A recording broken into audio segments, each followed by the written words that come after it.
Hoi,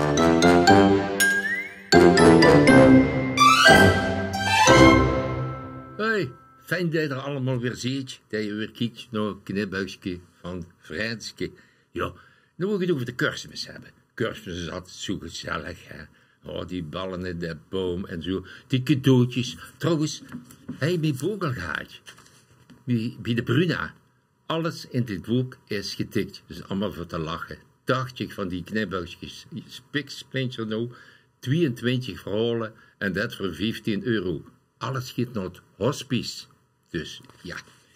Maar verhaal over kerstmis. Kerstmis, en dan kun je dat boek lezen en dat is goed lachen. Onder de kerstboom. Maar dat moet natuurlijk niet ruzelen.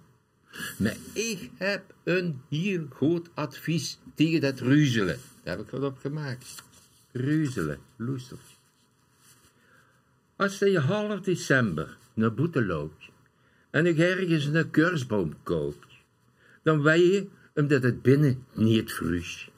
Dat er van een wermtje zijn noodje verlies. Van ene met kluit heb je veel minder last. Want hij heeft zijn noodje wat beter vast.